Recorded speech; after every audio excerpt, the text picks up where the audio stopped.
I'm sure you know how to make a siphon. It's fairly simple. You get a tank of water, put a hose pipe into it, then you suck on the end of this hoop so the water goes up and over, and if you're lucky, out. And it should keep flowing as long as there's no air leak that gets into it. It should flow till the top tank is empty. But what a mess! It can go everywhere and you can have several false starts, and you may not much like the taste of what you're siphoning. So there has to be a better way. And indeed there is. There's several better ways. And they're known as self-starting siphons. They're very interesting. Some of them are very simple. That one, for example, is a self-starting siphon. It's just a kink of tube, glass tubing.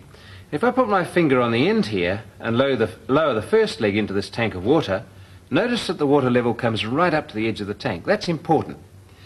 Now let me take my finger off and you'll see that the water rises in that first leg and overshoots, so it rises above water level. Here we go. Bang, up it comes and bounces down again. Momentum carries it up above water level. So if I do that again, but bring the kink in the tubing right down to water level, the water should go up and over and out. And there it is, siphoning away, a self-starting siphon with a bit of help from its friends. That'll continue until the water level drops down to the first leg. Well, let's not let it do that. We'll take that out now, put the water back so the water level's up to the edge again, and look at a self-starting siphon, which is a lot better because you don't have to put your finger over the end. It's shaped like this. It's very cunning. In fact, it looks very much like the letter M, but the first hill here is slightly lower than the second hill. And it's made of tubing that's not too thin. That's important as well. So letter M, low hill, high hill. And this is what happens. When you lower it in, water climbs up there.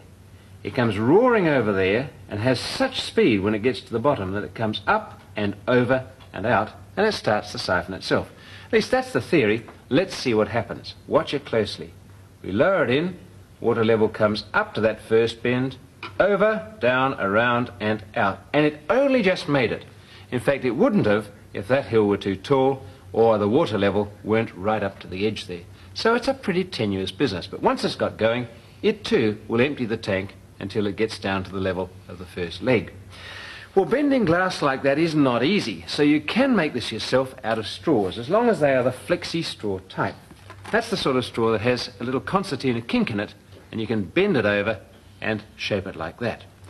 Well, if you want to put one of these into another, and you have to do that about 3 times for this, this is the simple way.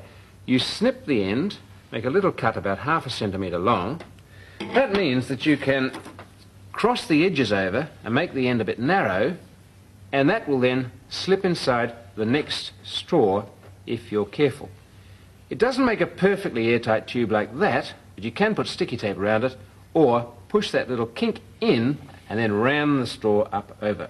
It has to be airtight. You can check it by blowing on one end while you block off the other.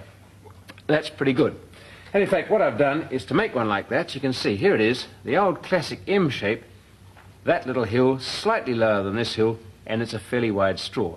So let's take this one out, empty the water back in there to get the water level up to the top again, and dunk it in.